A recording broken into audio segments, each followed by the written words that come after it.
So namaste, good morning. Welcome to chair yoga. Again, you might like to have a couple of yoga blocks handy. If you do have them, great. If you don't, that's okay. They're just options for some modifications. I also have available for myself this morning a 8-foot yoga strap and a just regular folded yoga blanket. So if you can have a couple of those props available, we may utilize them through this process. But we're going to start this morning with taking the feet flat on the floor and sitting all the way back in the chair.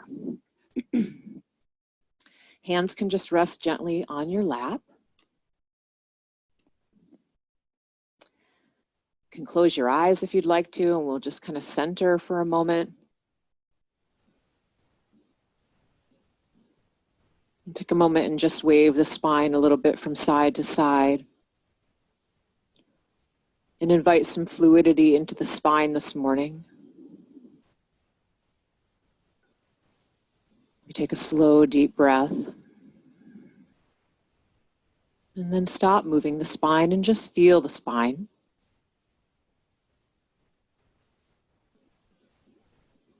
And feel that connection to the earth that the spine has, drawing down through the legs, feet.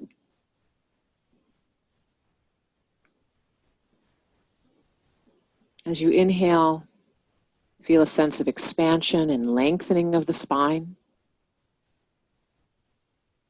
And as you exhale, maybe with a soft ujjayi sound, if you're familiar with that practice, just feel that nice deep connection in the pelvis, in the root.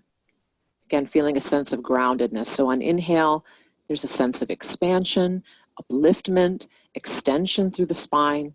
And as you exhale, squeezing the root a little bit, the pelvic floor, slow belly, just feeling a sense of stability, groundedness, and connection. So let's just do that a few more times. Inhale, feeling length of the spine. Exhale, a little squeeze of the tummy, maybe with a ujjayi sound, and just feeling a sense of stability, groundedness, connection.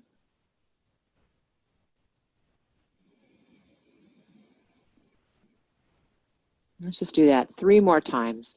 Inhale, feel upliftment, expansion, and extension. Kind of growing out of the earth, out of the roots.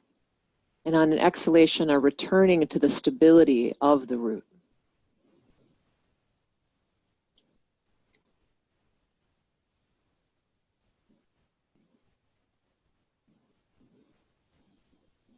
And then go ahead and please bring your palms together at the heart, lower the chin. Take a moment to set an intention for this practice. This is a yoga teacher training workshop on chair yoga. So maybe there's something specific that you want to learn or a specific population that you'd like to serve. And maybe you'll be thinking about those people as we move through this. And we'll slowly open the eyes and then return awareness back to the room. And start by just interlacing the fingers up overhead and press the palms away from the crown. And just give a big stretch and lengthening through the arms, reaching back through the armpits, maybe even a little extension in the upper back. Big inhale. And as you exhale, just allow that to go. I'm going to do that again. Inhale and reach up, interlace the fingers, press the palms away from the crown of the head, straighten the arms, and this time tip just a little bit to one side. Keep lifting the heart and pressing the pinkies back. 1 deep breath, and then as you exhale, come back to the center, and again, just allow that to float down. We'll do it one more time to the opposite side, excuse me here. Inhale, reach the arms up. Interlace the fingers, press the palms away from the crown. And again, keeping the sits bones grounded on the chair, just a little tilt to the other side. Keep lifting the heart, bringing the pinkies back. Take 1 deep breath. And with the exhalation, again, just let it float down softly. So one of the populations, and I'm going to move more towards the edge of my chair now so I feel a little more stable on my sits bones, so I'm going to invite you to do that as well. But one of the populations that are very well served by chair yoga are seniors. And I would say that seniors have arthritis, but I'm almost 45 years old and I'm starting to have arthritis in my hands. So this is a wonderful opportunity for us to learn some simple techniques that can give these folks some relief. So we're going to start by taking the hands just out in front of us like this, and we're just going to warm up all the little joints of the fingers by 20 times, curling the fingers in and extending them out. Curl them in, extend them out. So we're going to count for 20, all right?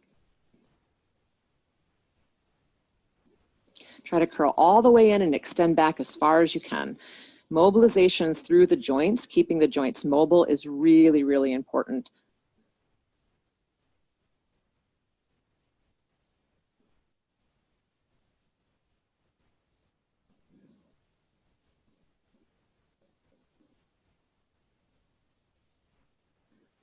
After 20, you can relax your arms down for a second because you might be feeling a little fatigue, either in the tendons and ligaments in the forearms or maybe in the hands themselves. So we just take a little break, and now we're going to do that each individual finger. So if you curl all the fingers in except for the pointer, and we're going to do 10 times, curl and extend, curl and extend.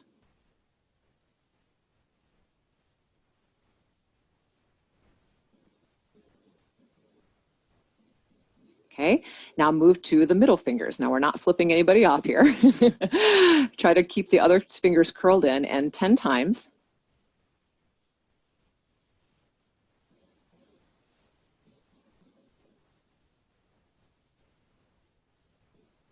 Great. Now the ring finger, which is a little trickier. Sometimes I have to use the opposite hand to kind of make the connection. And once you've got the connection of the other fingers grounded, 10 times.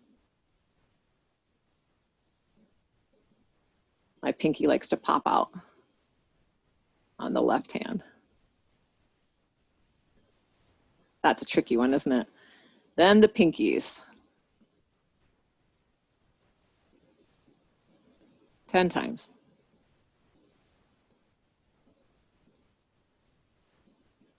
Okay, and then the thumbs. Extend them as far back as they'll go, curl them in.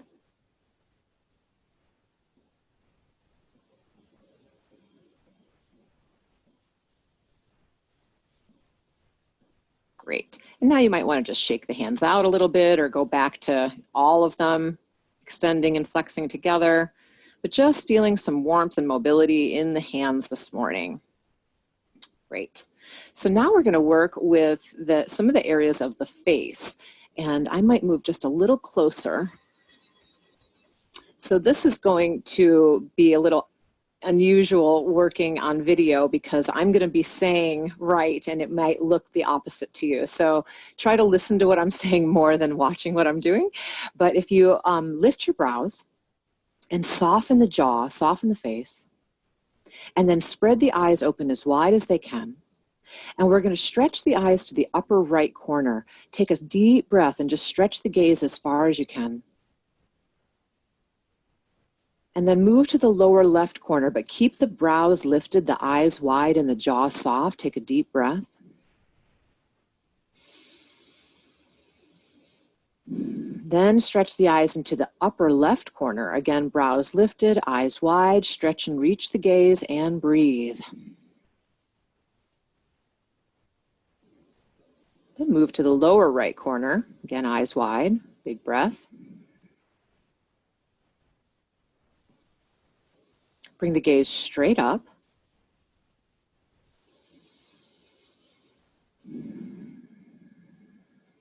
Straight down.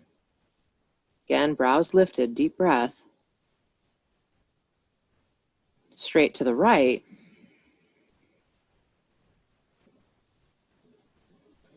And straight to the left.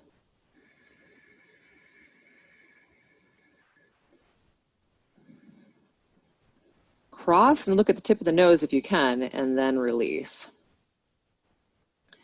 So what we're going to do is move a little faster through this exercise. And this second time we do it, I'd like for you to pay attention to any areas that just feel important for some reason. If there's a movement between directions or a particular direction that the eyes move toward, where you feel some stickiness or some tension or some maybe a little bit of tenderness in the area behind the eyes, then we want to really breathe deeply as we move into those directions. So just be noting that as we go through this now. So again, eyes wide, Gaze to the upper right, lower left, upper left, lower right, straight left, straight right, straight up, straight down, cross, and release.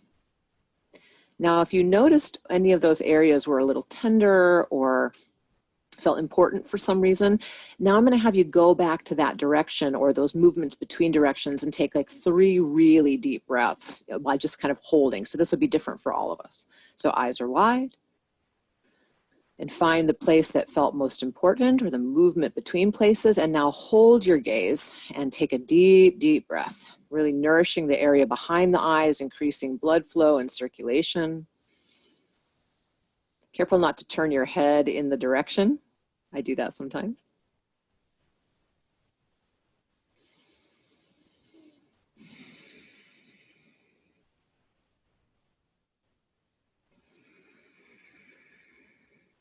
And then softly release. So this is a wonderful exercise for tension headaches. I mean, so many of us are spending so much time in front of screens that it's really good to give the eyes some circulation. So I love that particular technique. I hope you'll use it.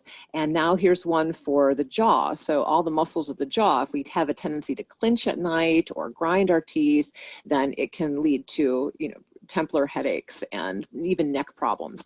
So we're going to do a jaw release, which is just simply to open the mouth. So drop the jaw down, ah, and then make the ah sound. So we're stretching the tissues as well as the bone structure. So the sound is like ah, ah, if it were to make a sound, but that's the direction of moving. So the stretch goes ah, and release. Do it 3 times. First, drop the jaw, ah, ah. And one more time.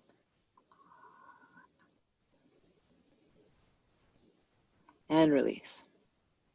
This time, take just the ring finger of your dominant hand and place it gently on the tip of the chin. And we're gonna ah, ah, and apply about, look, a little bit, 5 pounds of pressure.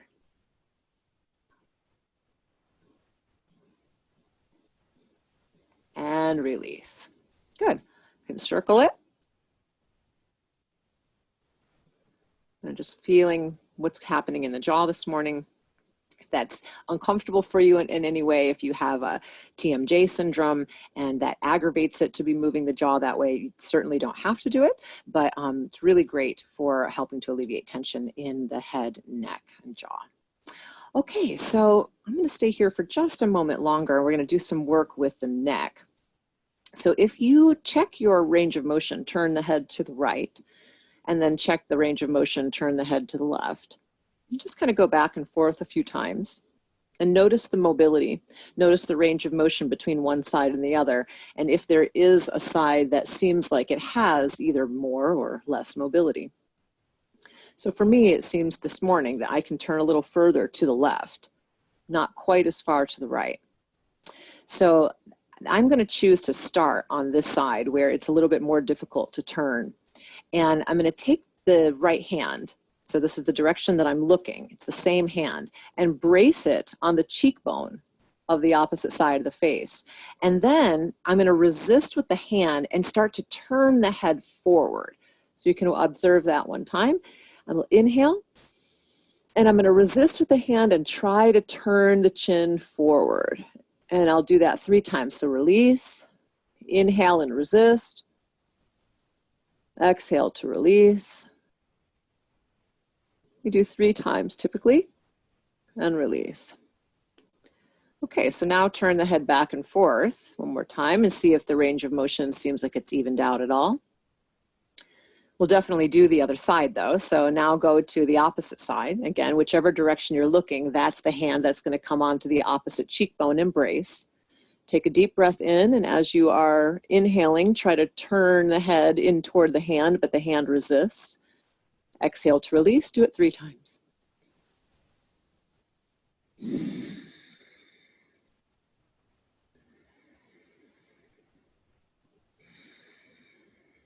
And then we turn again back and forth, checking the range. Sometimes it's nice to do the side where the mobility was the most limited a second time. So if after you check, it feels like you might want to do it a third time, you can certainly do that.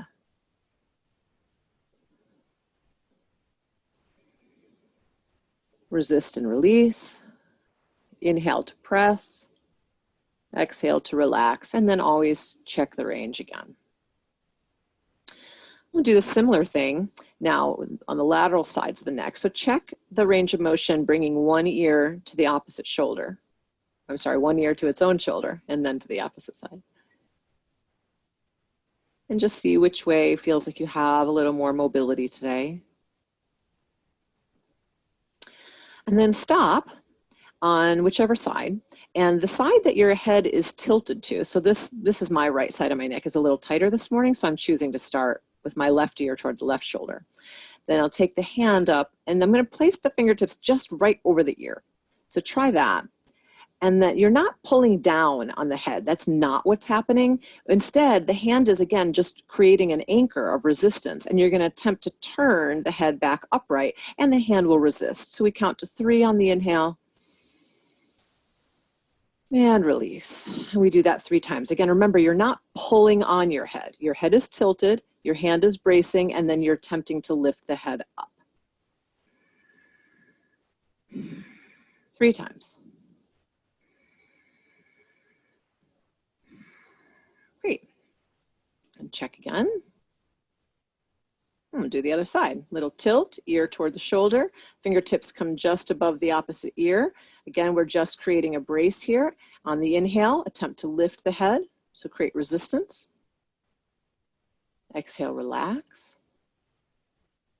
Inhale, resist. Exhale, release. One more time. And release. Good. So we're just going to maybe circle the neck halfway. So we don't ever do full neck circles like you used to do in like elementary school gym class. The head wasn't really meant to go back and support its weight that way. So half circles are really best. Ear to shoulder, chin to chest, ear to shoulder, chin to chest. So you can do that a few times. Saying hello to the head and neck this morning.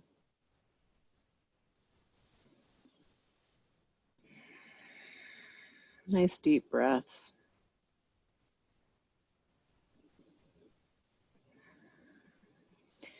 Now, sitting on the edge of your chair can start to be a little fatiguing for the back once in a while. So if there's ever a time where you need to just sit back and rest in the chair, stretch the legs out for a second, and just take a quick break, that is always fine. You can always take a quick break, even in chair yoga, just like we do in a traditional, vinyasa class. If you're on your mat, if you need to drop into child's pose and take a rest for a moment, anytime during the sequence, you're allowed to do that. Similarly, when we're working to really extend the spine by sitting on the edge of the chair, if you start to fatigue and you need a break, just simply sit back and relax for a second, and then rejoin the practice at that time. Now, for this exercise, you can move your feet flat to the floor. I'm going to scoot back a bit now. Okay, so moving the feet flat to the floor, and we're just going to hang on to one side of the chair and let the body kind of drip and fall to the other side. So you're using your hand as an anchor, and then this arm is like a wet noodle. Your head and neck are really soft, and we're just taking a deep breath into the sensations that you're feeling on this side of the neck and shoulder. And then go ahead and come all the way back up. And again, grab the opposite side. And let this fall. Let this be really limp. Deep breaths. Try to be careful to not collapse the chest forward, but keep the heart lifted and just tilt to the side. It's almost like you're tilting to the side and slightly back. Great. We'll come on back to the center. And I am sitting at the edge of the chair again. So you can join me there if that's comfortable. Feet flat on the floor, arms down to the sides.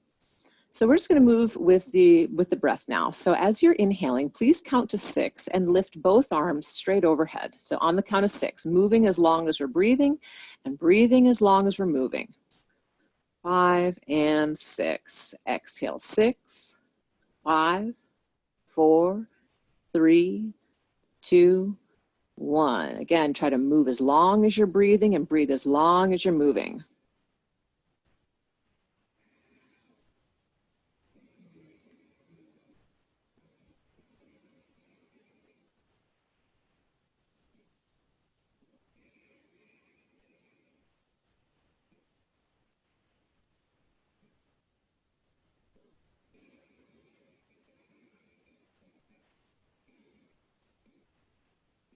Let's do this one more time.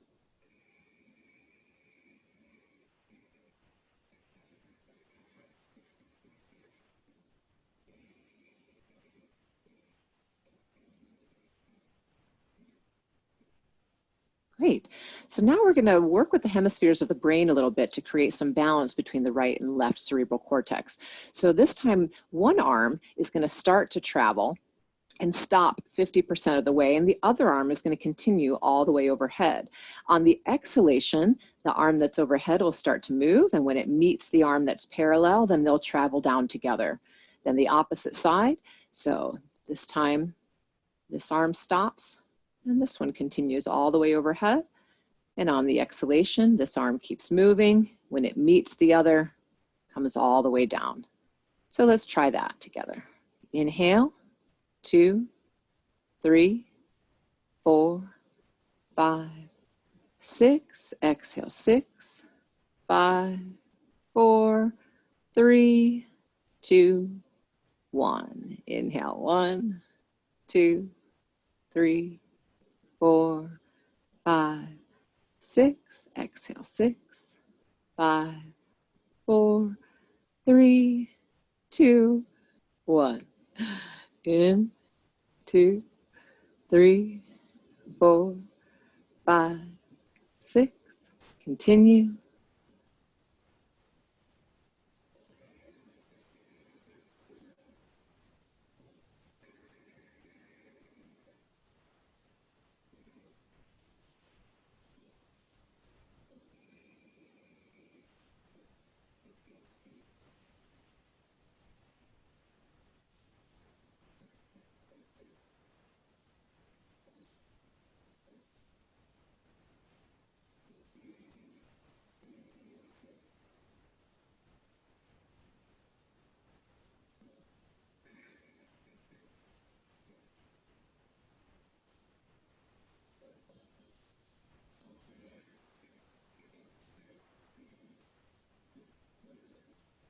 Good. Okay, so let's flex the spine a little bit. If you bring your feet a little farther forward and rock a little bit more toward the pubic bone, so you're sitting right at the edge of the chair, and I have the fingers turned in here to brace on the thighs.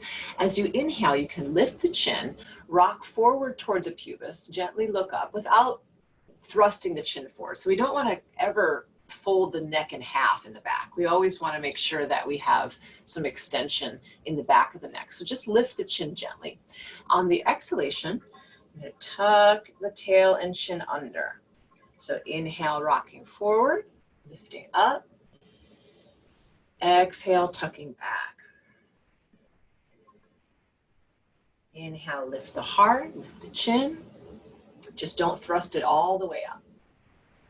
So we're really trying to flex through mostly the thoracic spine, and we're gently rocking through the lumbar spine.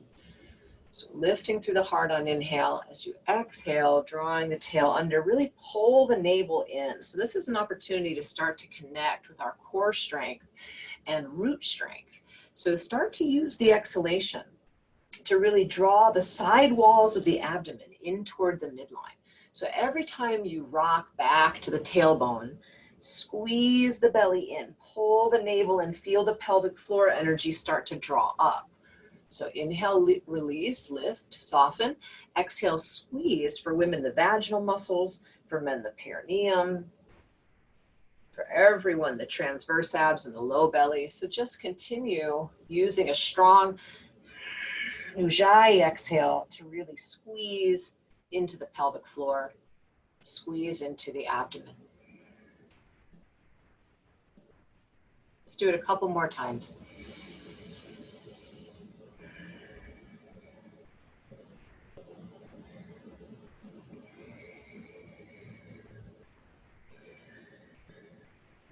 Last one, really make it count by squeezing as deeply as you can into the pelvic floor muscles, low belly, squeeze, and release.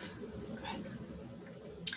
So go ahead and come back up, sitting upright. If you need to take a little rest for a moment, sit back in your chair. Just give your back muscles a break. That's totally fine. You can do that at any time. All right, and then you're ready. Come back to the edge of the chair, feet flat on the floor, sitting as tall as you can through the spine. And we're gonna bend the elbows at 90 degrees and press the elbow and then the palm together. Okay, so inhale, you're gonna spread, really press the hands back. As you exhale, connect the elbows and then the palms together.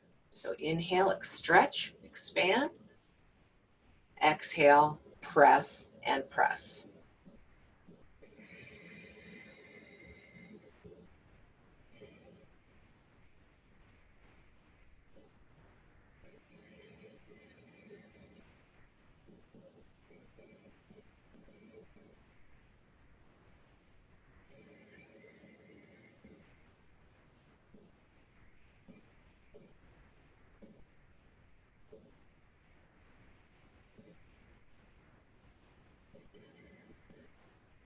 Okay, then go ahead, take a moment to break. What we'll do now is we're going to change the rhythm of the breath. So what people don't realize is that the lungs actually sit more toward the posterior or the back side of the rib cage, not as much in the front as we'd like to think, because we can feel the movement and the expansion and contraction of the ribs.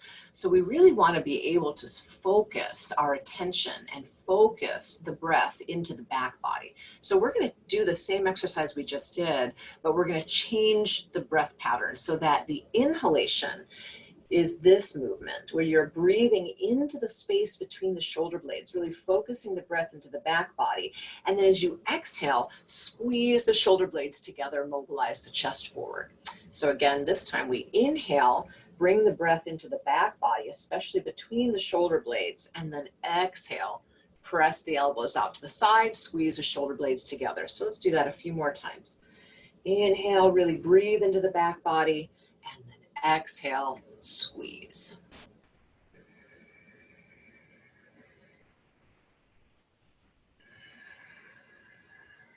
And don't forget that as you're pressing the palms and elbows together to really squeeze the elbows and sip that breath in between the space between the shoulder blades. Let's do it 2 more times.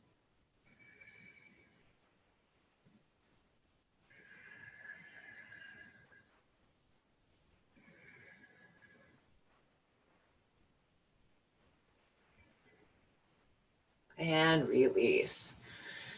Good, you can roll the shoulders a little bit, roll them back in one direction, then roll them forward, make big circles with the shoulders, then try to roll just one back,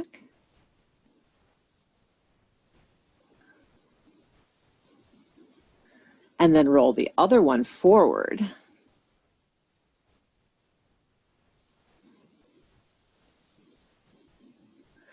And roll the first side forward. Tricking your brain again a little bit here. And then roll the second side back.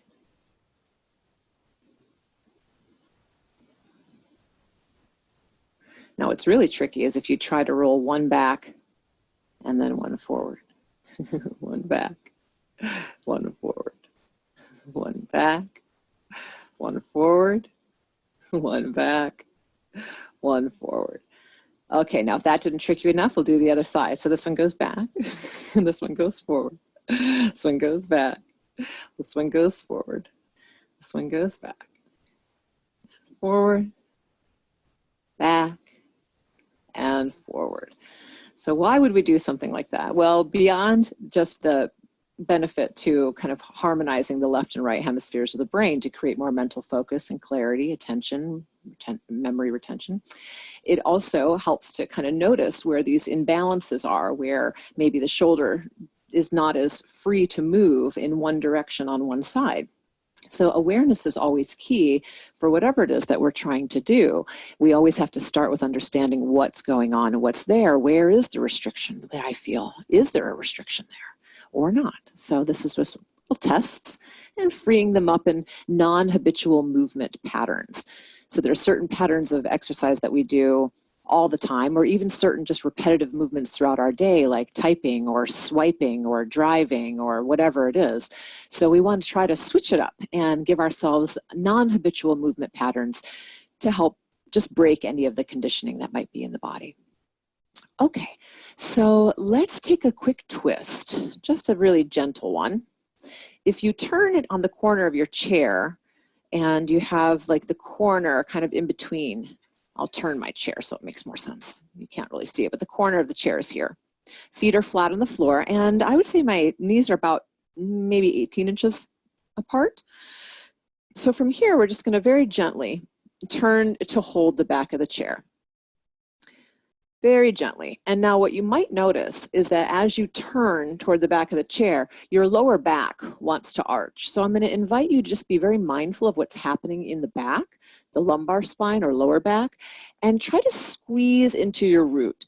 So if you just, not the glutes, not the gluteus muscles, but the circular anal sphincter, the rectum, the vaginal muscles, the muscles of the pelvic floor, if you give them a little squeeze, they're going to help create a little bit of length in that lumbar spine.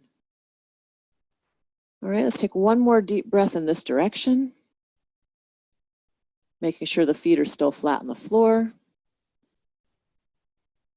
And then inhale to unwind, and we'll turn to the other side.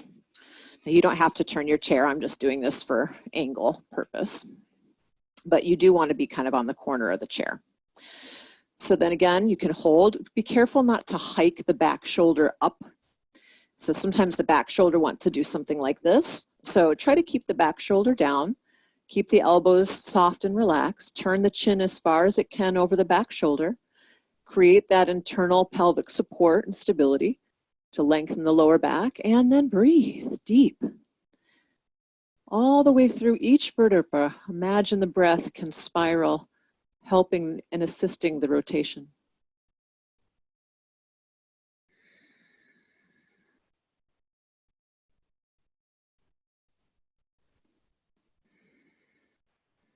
Last breath here.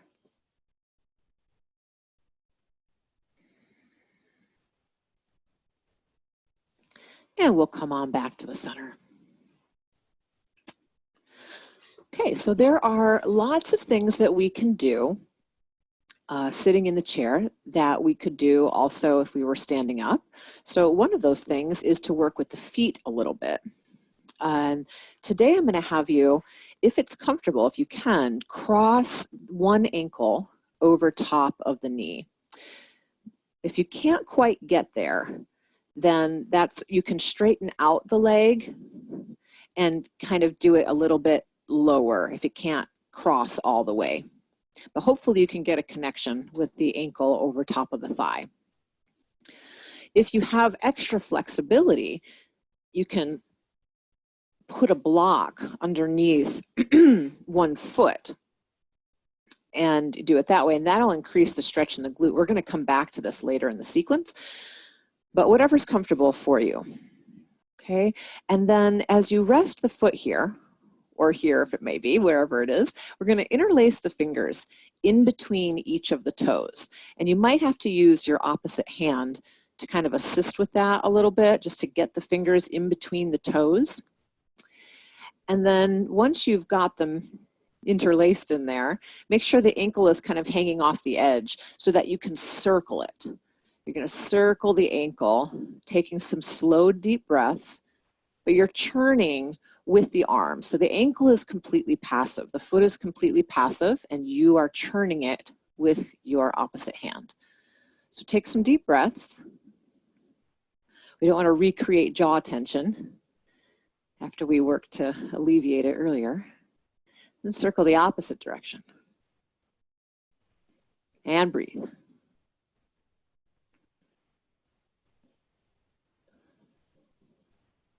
So feet are really important because they are our foundation and connection to the earth. They're our foundation of stability, mobility, and they sure can get tired, can't they? Go ahead and squeeze the toes together and kind of pull off the edge. Give a little nice feathery brush over the tips of the toes. And so now come over to the top of the foot. In between the toe bones themselves, I'm going to be using my pointer fingers to kind of slide in between the base of the toe bones. So getting into that soft tissue on the top of the foot. And you might notice that there's some tenderness there. So take some deep breaths. If you come across any discomfort, tension, or tenderness, really just, it's okay to breathe out of the mouth once in a while when we're doing big tension release or massage type techniques like this. So maybe you're finding that that feels important today. We want to keep the feet mobile, especially for folks as they're aging, because our balance is transferring through the feet and ankles. So if the feet and ankles are quite mobile, now I'm just kind of squeezing.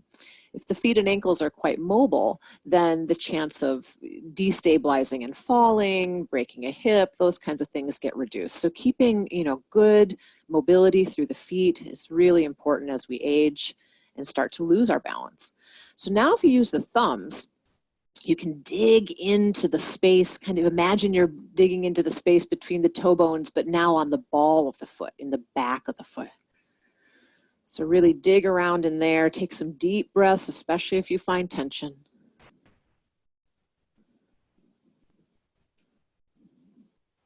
And then we're going to work down the arch of the foot, the inside of the foot.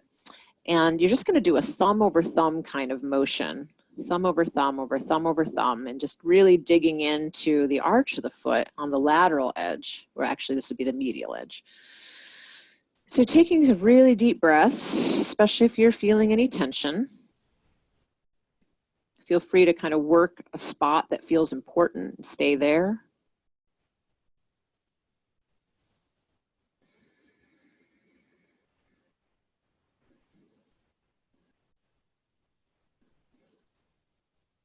And then if you grab hold of the heel and you just really squeeze the outsides of the heel, and you can drag the fingers, squeeze and drag on the heel. And then maybe in between your knuckle and your thumb, pinch around the heel. And then pinch along the pinky toe edge of the foot or the lateral edge of the foot. Again, I'm using the first finger, knuckle, and the thumb to pinch. Deep breaths, especially if you find a place that's tender.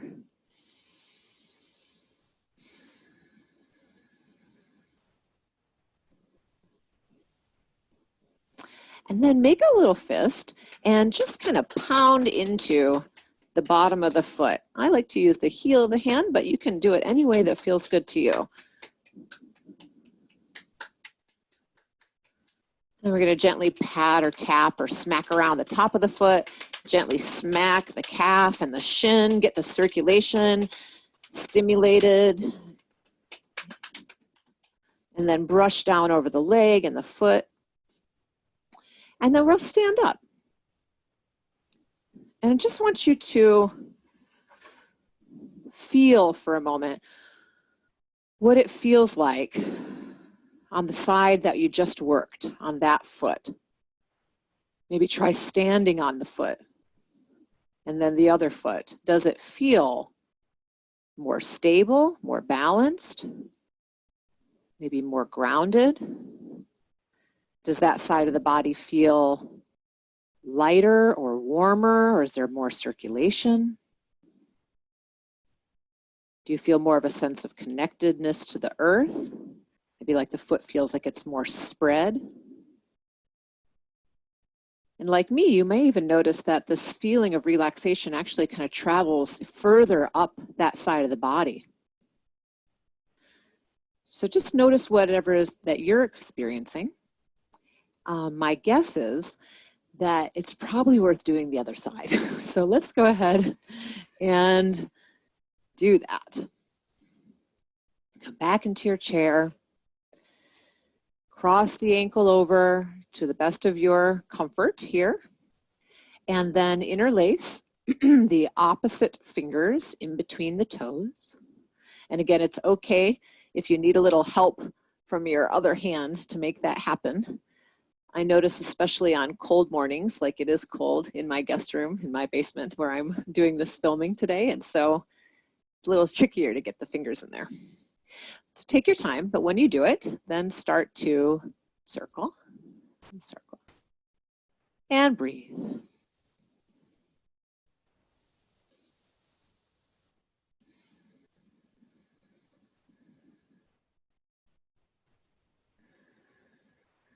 And circle the opposite direction.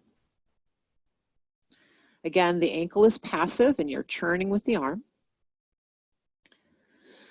And just a little side note as we're moving through the sequences today is that you certainly don't have to teach, everything that I'm offering. You don't have to practice everything that I'm offering. But I wanted to give you some tools that you might not have and some ideas that you might not know already of things that you can do in the chair. So it's going to be a little combination of a little physical therapy, a little yoga stuff, and pinch and squeeze. Okay, gently brush off. And then we'll move to the top of the foot. And again, I use the pointer fingers to dig into the space between the toe bones. You're kind of dragging, you're pulling and dragging, but really digging in to the top of the foot. Take a few breaths there.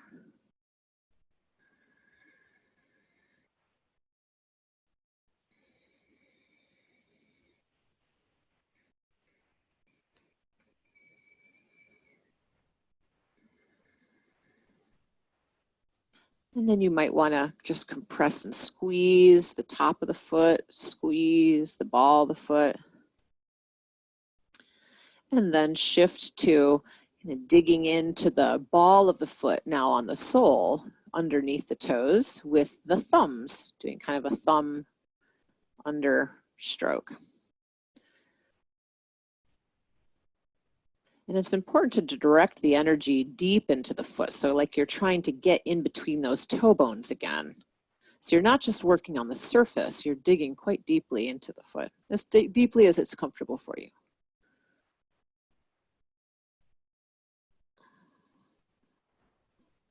Okay, then we'll move along the medial edge or the arch of the foot here. And again, a thumb over thumb kind of compression is really nice.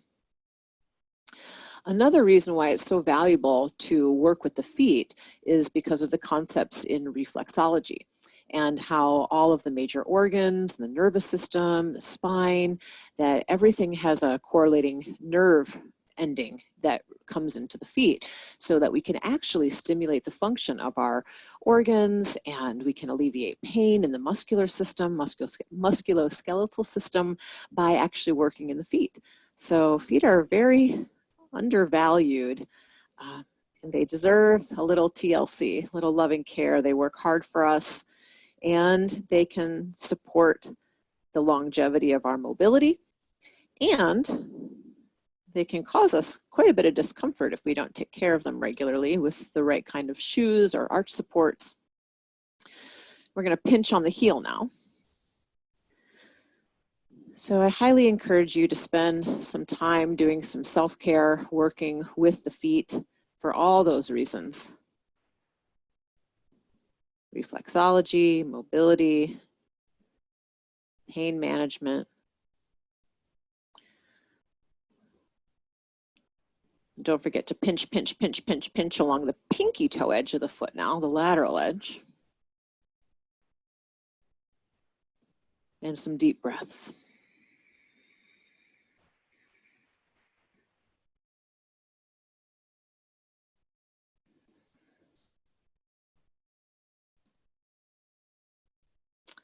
And then make your little fist and just kind of beat on the sole of the foot into the arch of the foot. Stimulate circulation there. Try to alleviate the plantar fascia from being taut if it's pulled at all. Give it some slack. Smack on the top of the foot. up the calf, shin.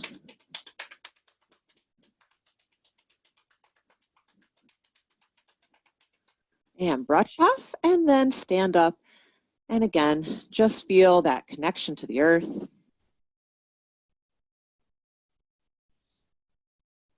Breathe and feel. And we're going to do a side warrior. And what I like about this particular exercise is, again, it's a wonderful confidence builder for people who maybe are hesitant to approach certain postures, especially some of the more challenging standing postures that require a lot of physical energy, like Parshvakonasana or Ardha Parshvakonasana, side warrior pose. So if you were to turn the chair again at that angle, where you have the corner in the front, and turn your left foot out and turn your right foot in. And so you're kind of drawing that line from the front heel to the back arch. I'm not sure if you can see my feet or not here, but the front heel to the back arch. So we're still kind of in the alignment that we would be for a side warrior. But this time you're going to rest the elbow on the front knee and take this is my right hand, so right leg, right hand on the side. I'm going to put that back like this. Now you can just hold the waist, roll the shoulder back, twist the heart toward the ceiling. So you're using this elbow for leverage, right? Now this might be enough for some people. They might be feeling a lot of stretch. This might be a lot of mobility for certain populations. So we can have them stay right here. However, and I think you're going to be surprised to try this, you can just simply shift your weight forward and pick yourself up off the chair. So I'm no longer sitting on the chair. Okay, and I can stay here until I start to fatigue, and then all I have to do is sit back and trust that the chair is right there. Now, this is another reason why it's really important that your mat is under your chair is not sliding out from underneath you, okay? So try it again, just pressing up. You know, maybe you want to add the arm.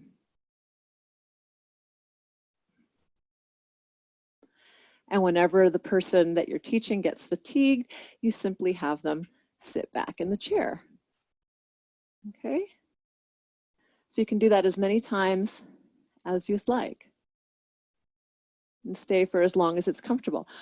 I'm going to talk for a second so you can keep practicing if you'd like, but one of the things that's really important is that we are giving people permission to go to their own edge and rest and work there and come out of it when they need to. So this is one of those exercises that can really build confidence in people as they see that they can stay a little bit longer, a little bit longer, a little bit longer. Okay, so I'm going to turn the chair the other way now. So again, we want nice parallel thigh to the floor. The front heel of the foot, which is turned out, is drawing a line into the back arch of the foot, which is turned in. Then we gently rest the elbow on the thigh. Again, the hand can go on the waist. We'll roll the shoulder back, look over it. This might be enough, or we start the practice of shifting off the chair, staying for as long as you can comfortably, breathing. And then when you need to, sitting back in the chair. So important that we trust the chair is there, and so important that the chair is actually there, okay? So make sure it's not going anywhere. It's straight in the arm. If you want, it's an option.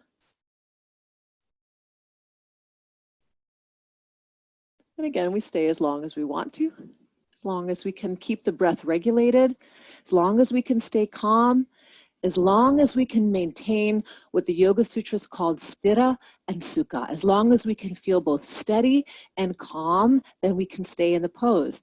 The minute we start to lose our steadiness and our calmness, that's when we have to back out. Okay? All right, so turning the chair back forward again. This is where you might want a block, or maybe even two, depending on your level of flexibility. So I mentioned earlier when we did the foot exercise that you can cross the ankle onto the center of the thigh, and if you were to elevate the standing foot, it would create more stretch in the glute, which it does.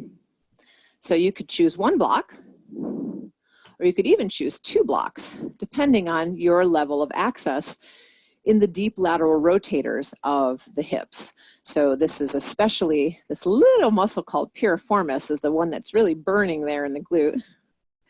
So you don't want to overdo it. So if you find that two blocks is too high, my spine was starting to round a little bit, so I'm going to go back to one block where I can maintain the length in the spine. Important to flex this foot because that not only stabilizes the ankle joint, but it also stabilizes the knee joint, and that's what's really important here. So sometimes I keep this hand kind of against the sole of this foot to remind myself to keep it flexed like that. Now you might be feeling the piriformis, you might be feeling the glutes already, but if you'd like to increase the stretch, you can start to lift the chest and just simply tip forward, bend at the waist a little bit.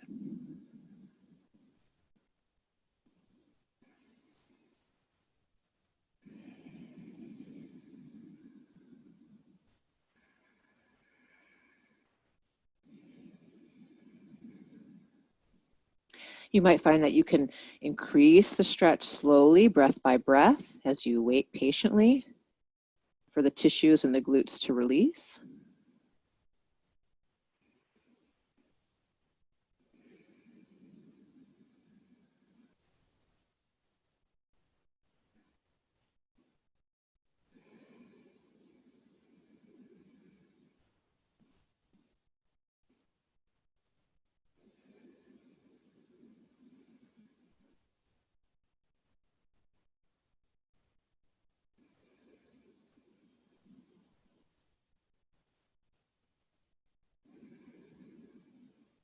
It's really important to only go to whatever your capacity is, where you feel a good stretch, but not overstretch.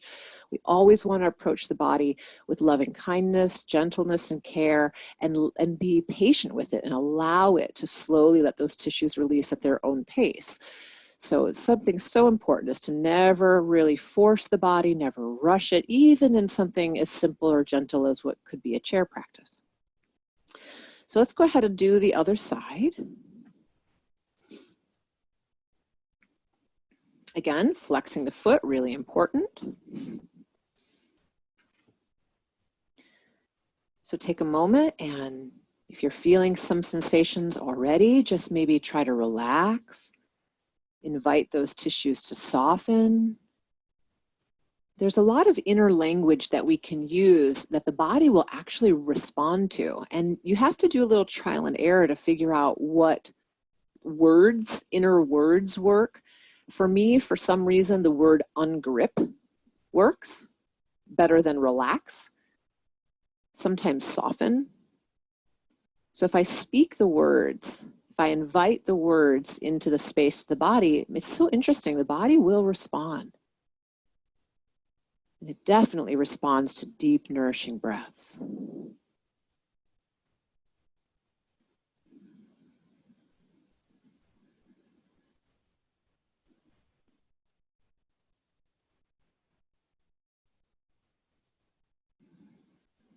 You might find yourself slowly being able to deepen into the posture a little bit more. And if not, if you stay perfectly upright and you feel sensation, it's perfectly fine. Keep the spine long, keep breathing, keep using that inner language to communicate with the soft tissues and the nerves of the body. Surprisingly works well.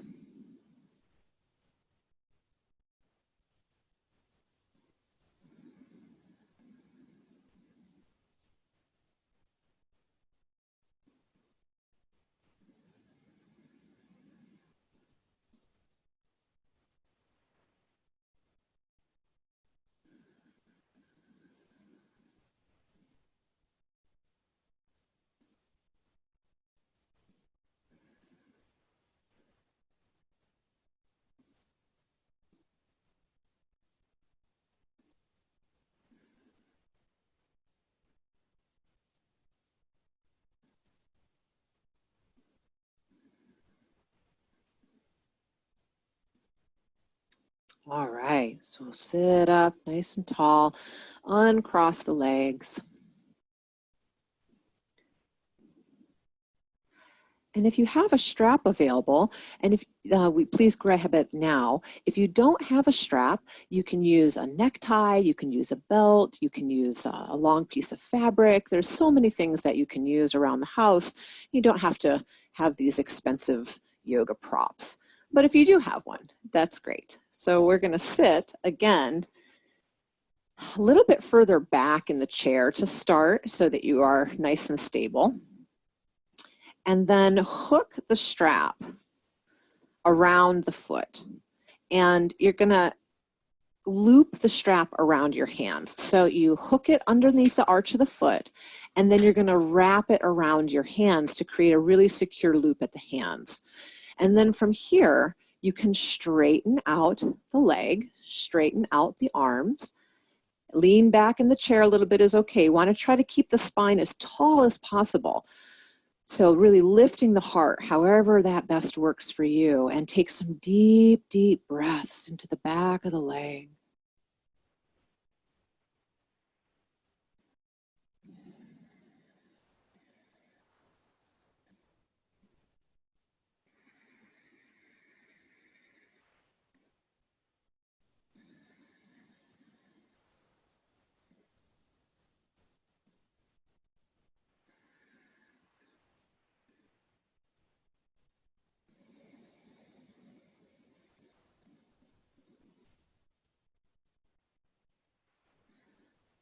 Some variations that you can do on this exercise would be to take the strap into both hands and move out to the side.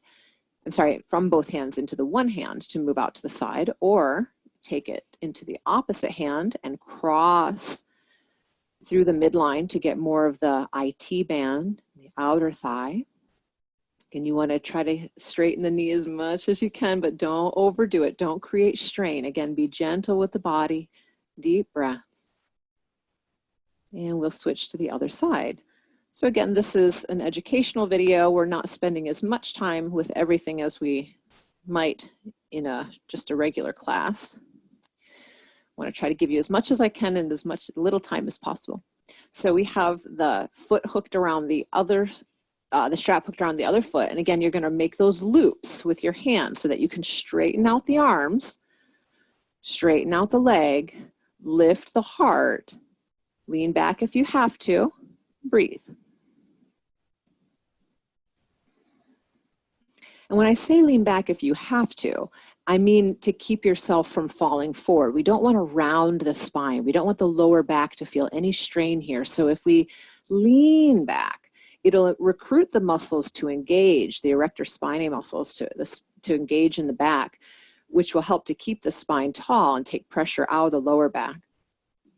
But it's kind of a trial and error, is where do I feel the least amount of discomfort, the most amount of relief. Big breaths.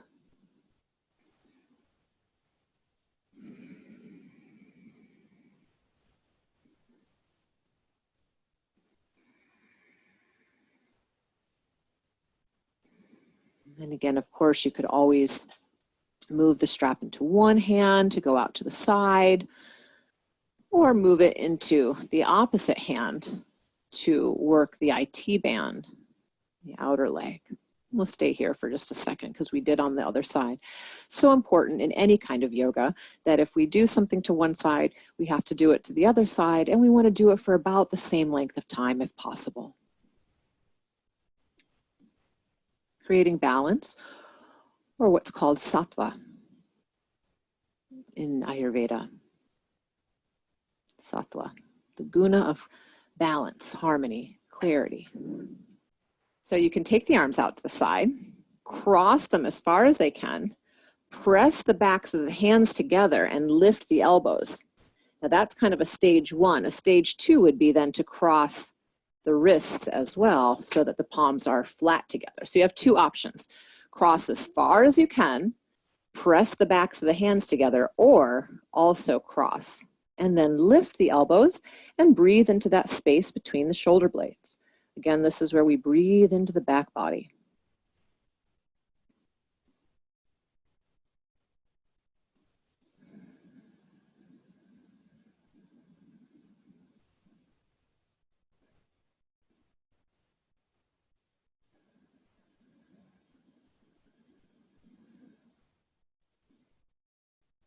Even though the elbows are lifting, try to relax the shoulder blades down, really soften them. Take one more deep breath.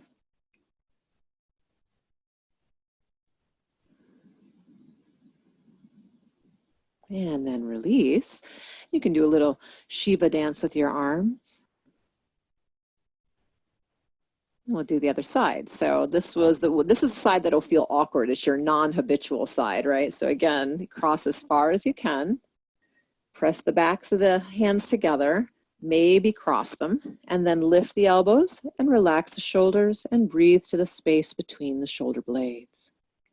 Really dissolve tension there. Again, you can speak directly to that area. You can ask it to soften or release or ungrip or melt. Whatever language works.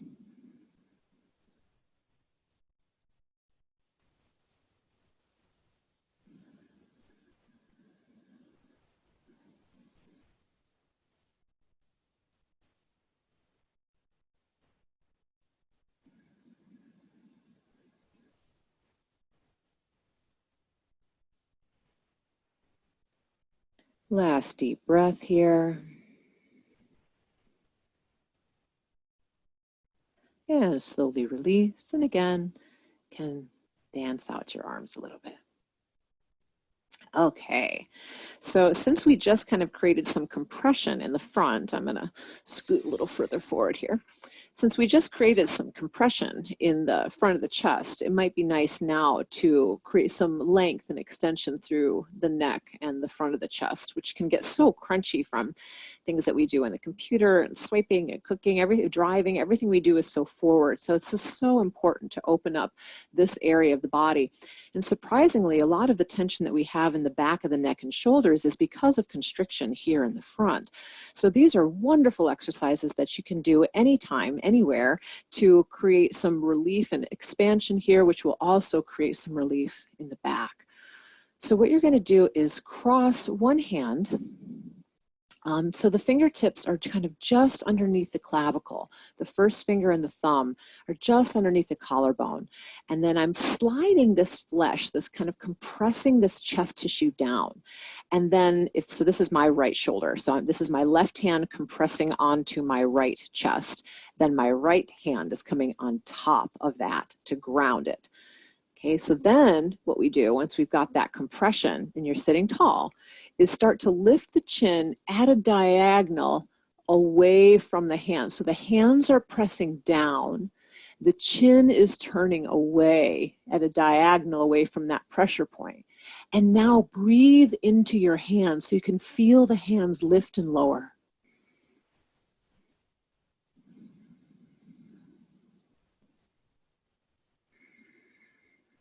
And you may have to keep making little micro movements with your chin to find where's that sweet spot? Where do I really feel the most stretch through the sternocleidomastoid and the scalene muscles and pectoralis?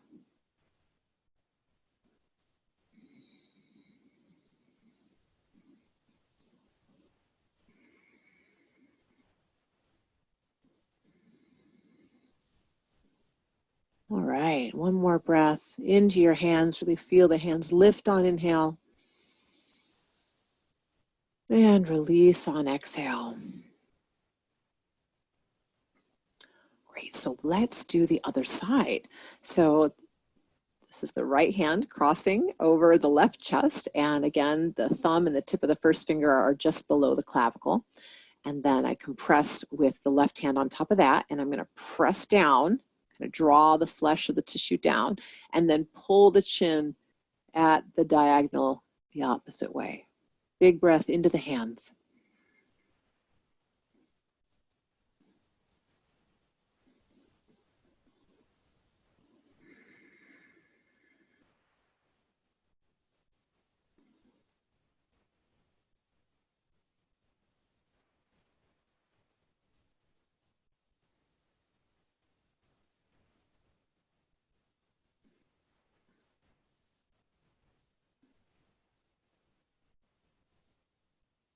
One more deep breath.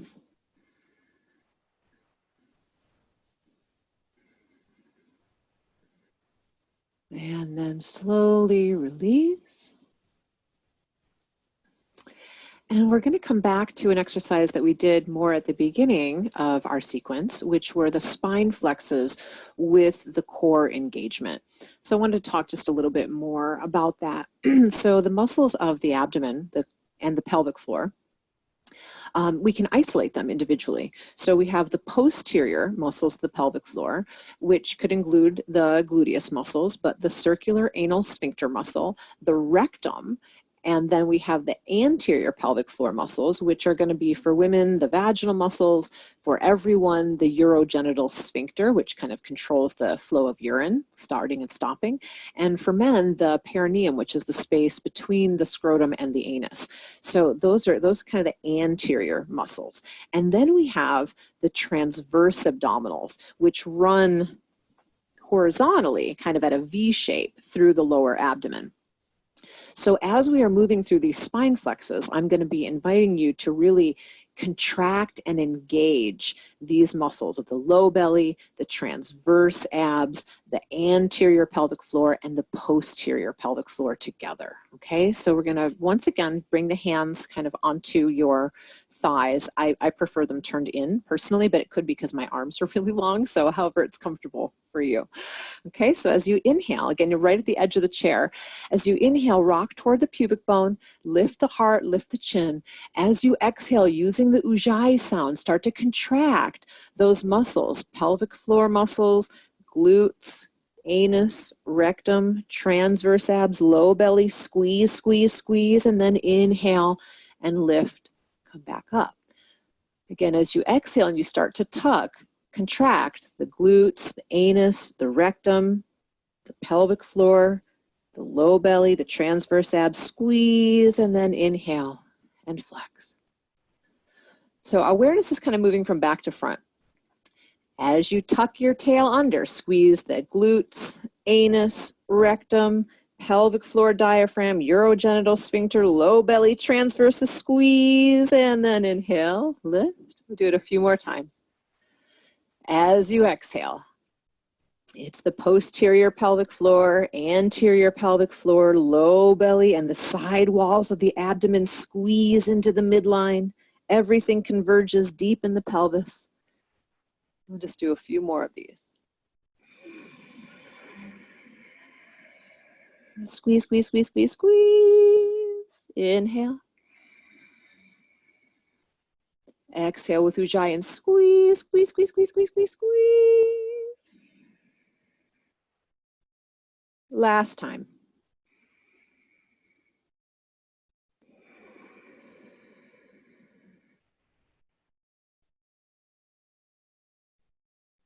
And then inhale, come back to neutral spine.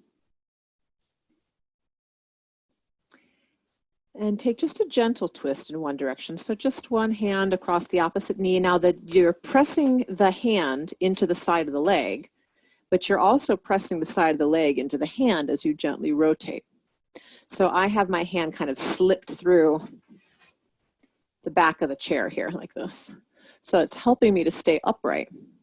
But I'm using the pelvic floor muscles to make sure that I'm not arching the lower back, that it's nice and tall and grounded.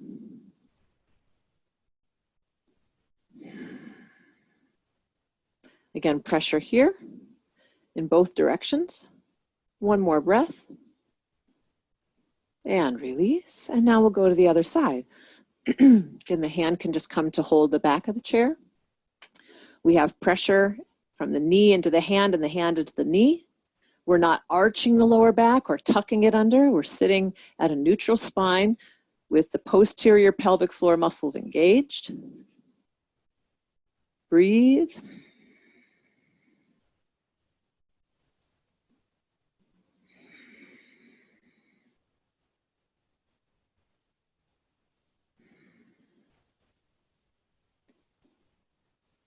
And then inhale to come back toward the center.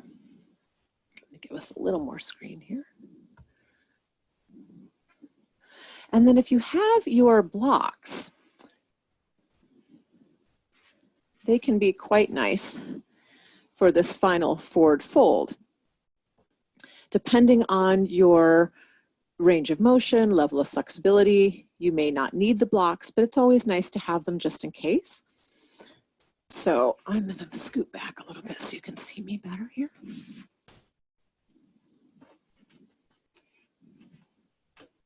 Okay, so I have the blocks just a little bit further forward than my feet.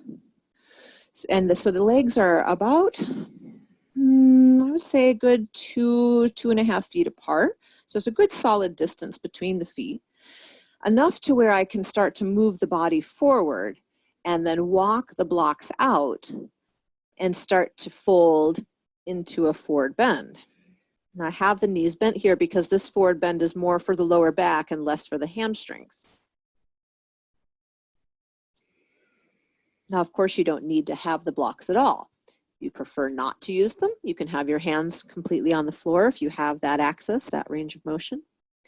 But again, this is for the lower back. So you want to keep the sits bones grounded. You want to pull the low belly in and really use that to create more vertebral space for the lumbars. The more you pull the abdomen in and ground the seat down, the more stretch you'll get in the lower back.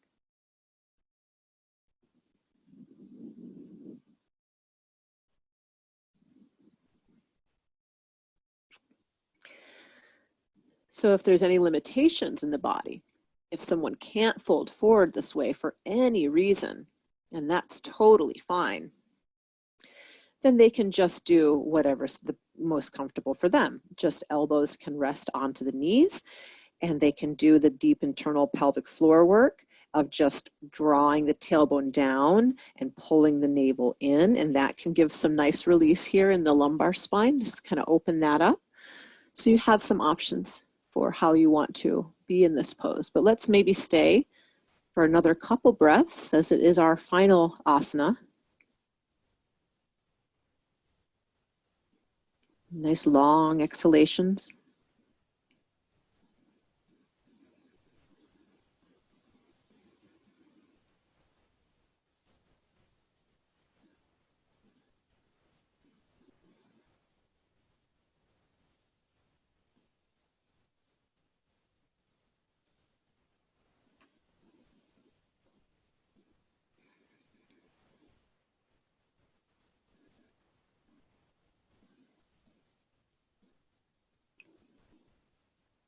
And then you can slowly walk the blocks back or walk your hands back and walk the hands right up the legs to come up to a seat.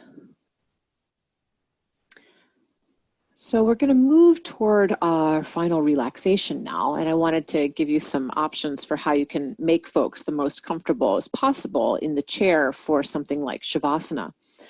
So one of my favorite ways to do this is to bring the chair pretty close to the wall, not all the way, maybe 4 to 6 inches in front of the wall, and then to use the blocks to elevate the feet. Use a blanket, maybe a bolster cushion, to create some more support. So you can try, you can use anything that you have around the house. Rolled towels are great, blankets are great. You don't have to have all these fancy props. But for today,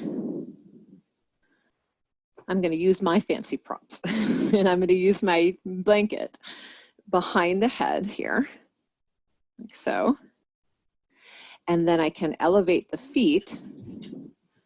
I'm sitting all the way back in the chair now. Elevate the feet onto the blocks. And if you have another blanket or some pillows, or I'm going to use a bolster cushion, if I place it on my lap, and then it supports the elbows, which takes pressure off the shoulders. So now you have to have the right distance between the wall and your head. But once you find that, if you can get this blanket to kind of be a neck roll and it's supported by the wall, it can be so comfortable.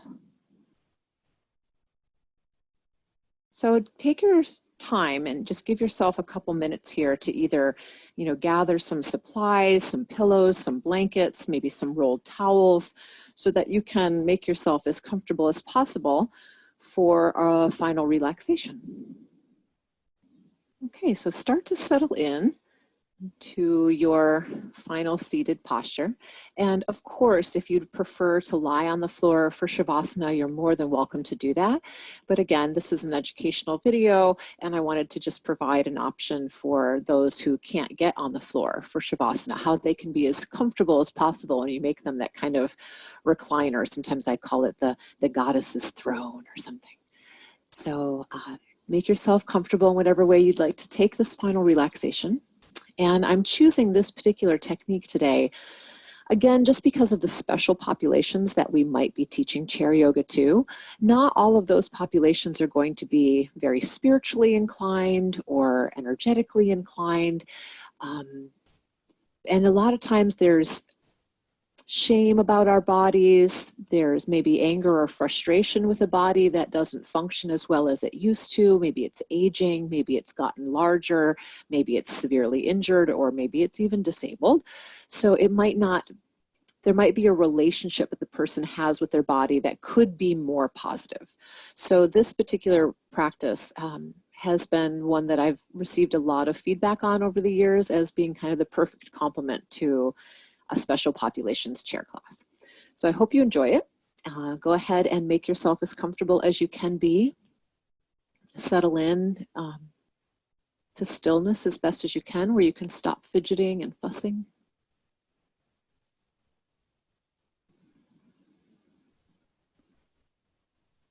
Whatever position you're in, just relax.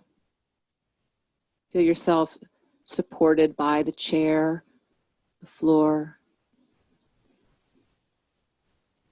the ground that you're connected to, the earth that you're connected to.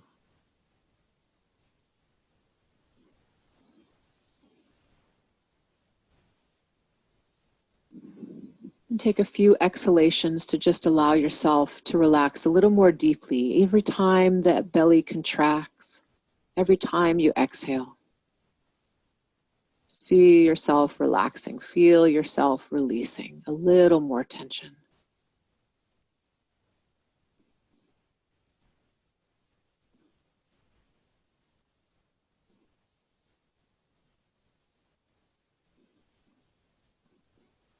And then please move your awareness down to your feet.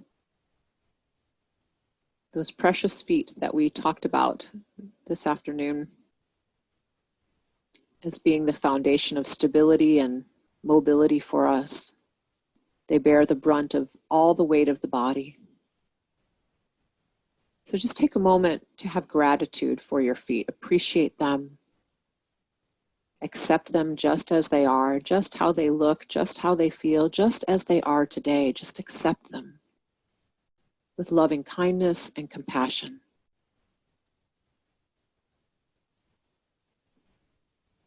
And as you smile to your feet, imagine that your feet are smiling back. Sense that the feet are smiling in response to your gratitude and loving kindness.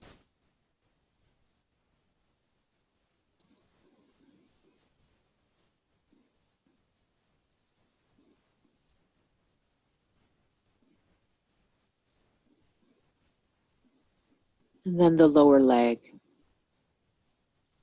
smiling to the lower leg. Feeling the shins and the calf muscles smiling back to you as you acknowledge them for their hard work and accept them just as they are. And offer them a gratitude for being a part of you. Feel the lower legs smiling.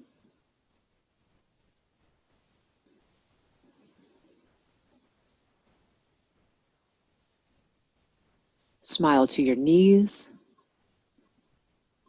Again, accepting them exactly as they are today, which might be different than they were before. Maybe the knees are an area that have caused pain or discomfort. So can you send them loving kindness, maybe even forgiveness? They never intended to hurt you or betray you in any way. So as you smile to the knees and accepting them with compassion just as they are, feel the knees smiling back.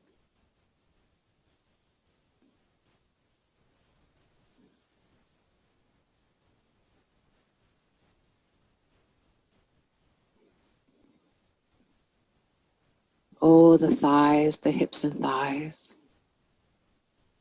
So many have judgment of the hips and thighs.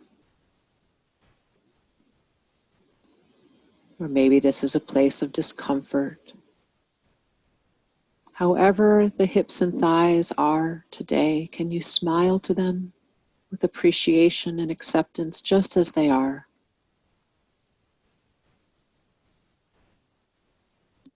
Maybe you need to ask this part of the body to forgive you for harsh judgments. Just spend a moment in relationship with the hips and thighs in a loving way. And as you smile to them, feel them smiling back.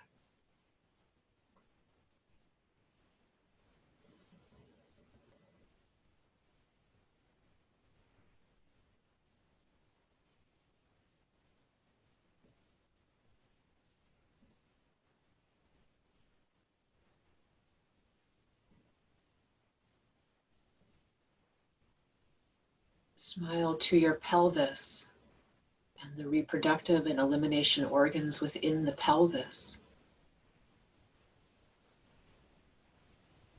Again, take a moment of loving kindness to be with this part of the body.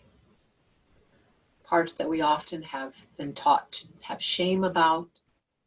They're dirty. Maybe they've misfunctioned. Maybe there's been illness there. Just accept the organs in the pelvis exactly as they are. Offer them forgiveness or ask forgiveness of them if that's required.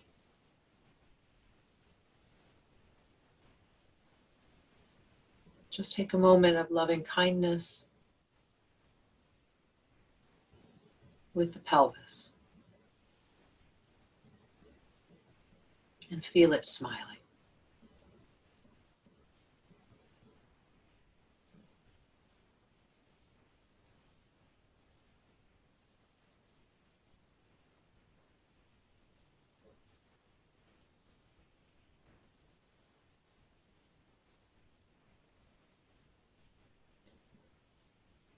Move the awareness now to the region of the abdomen. There's the digestive organs there, but there's also the belly. Take a moment to send your loving kindness and acceptance to maybe an organ that has not behaved properly all the time, or any judgments that you've had about this region of the body. Take a moment for loving kindness. Ask forgiveness. Offer it. Smile to the belly. Feel the belly smiling back at you as you appreciate it just as it is today.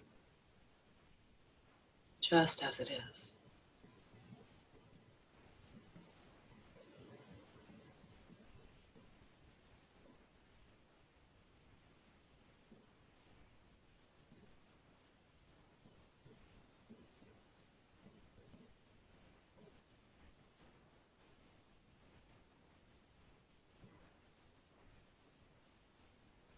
Oh, the precious lower back. Can you smile to the lower back? Accepting, compassionate awareness.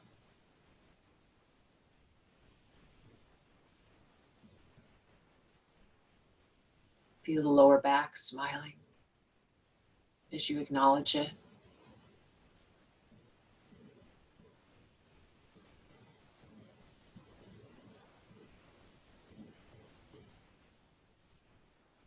Smile to the mid-back.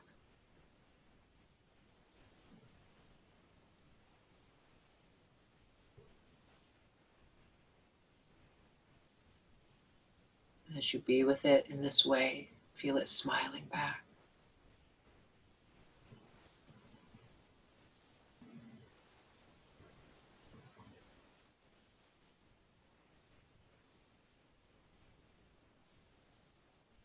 Oh, the upper back and shoulders.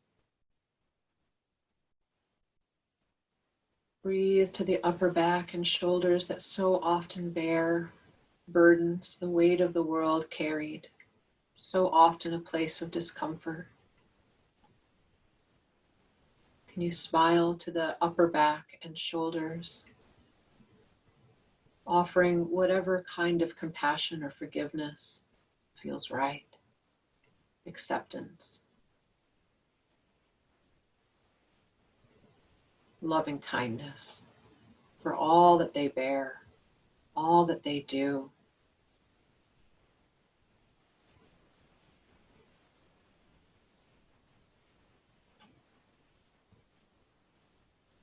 Feel the upper back and shoulders smiling back at you as a response to your kindness in this moment.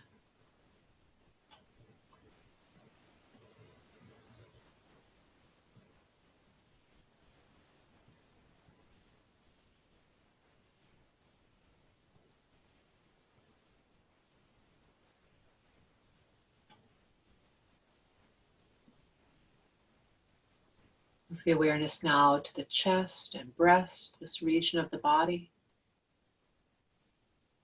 Again, an area that often we may have judgment about, or maybe it's an area that has been a site of disease or dysfunction, maybe even surgery.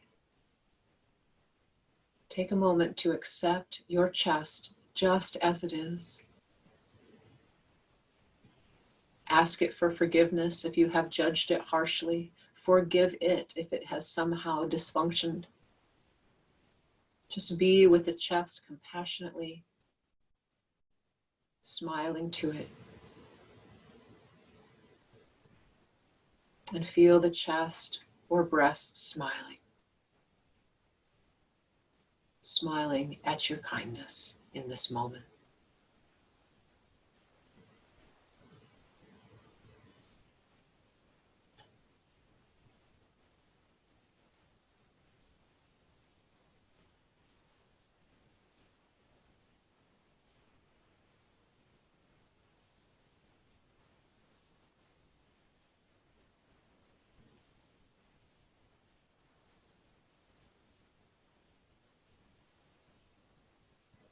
Smile to your arms and elbows, appreciating how hard they work for you, all that they do.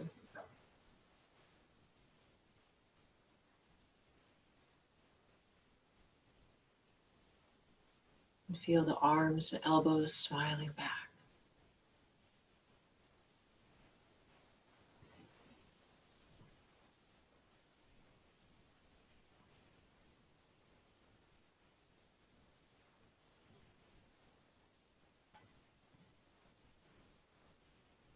Move your loving awareness down to the hands, these hard-working hands, tireless hands. Take a moment to appreciate them, be compassionate with them, smile to them, and feel the hands and fingers smiling back.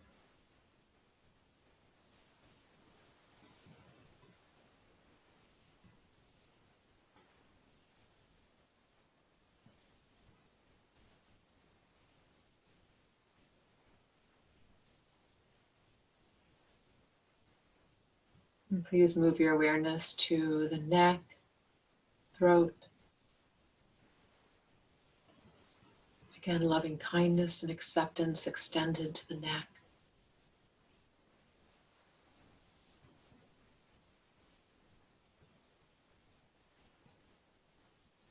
As you smile compassionately, feel the neck and throat smile back at you.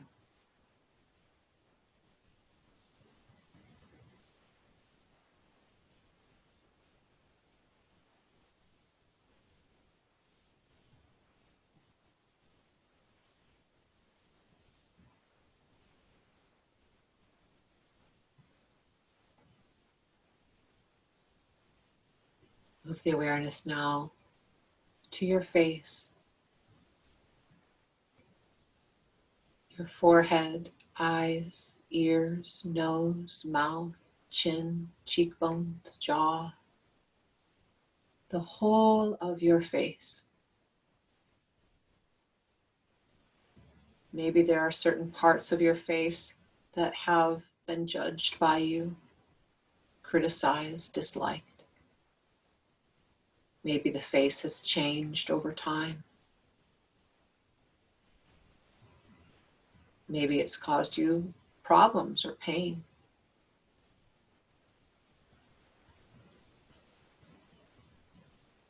Please take a moment to accept this beautiful face just as it is. Offer forgiveness or request it.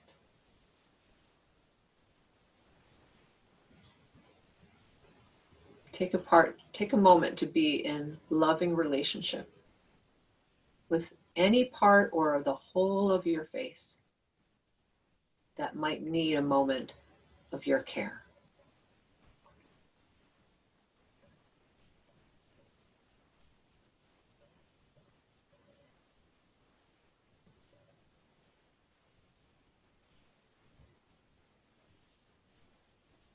As you smile to your face in total acceptance and compassion,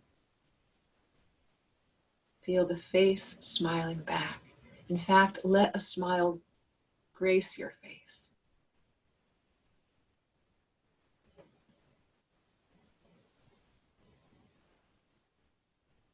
Feel the whole head smiling.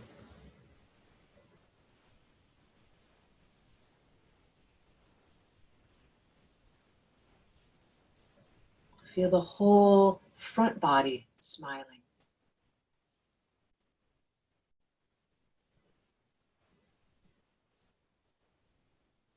Feel the whole back body smiling.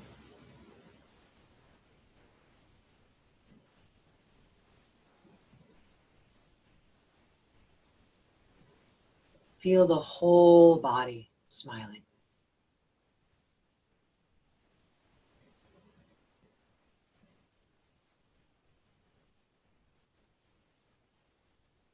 As you sit in this moment of perfect acceptance, compassion for the whole body, even the parts that may have caused you pain, even the parts that you may have judged harshly, in this moment, you're smiling to them and they're smiling back at you. The whole body is smiling. All the internal organs are smiling. The whole body is smiling.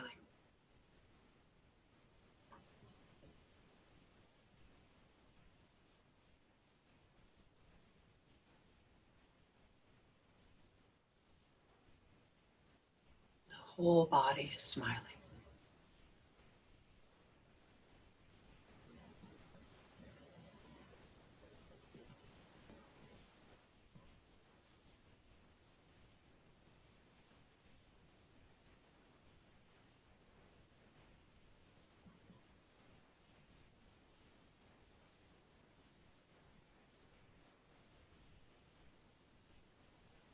The heart is smiling.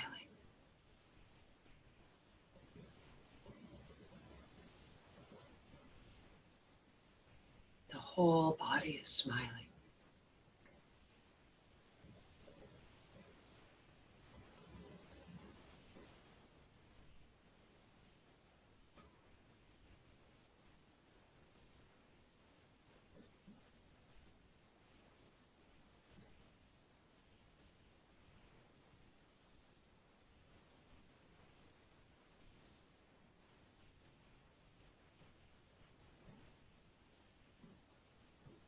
So you could stay here and rest in this feeling for as long as you'd like.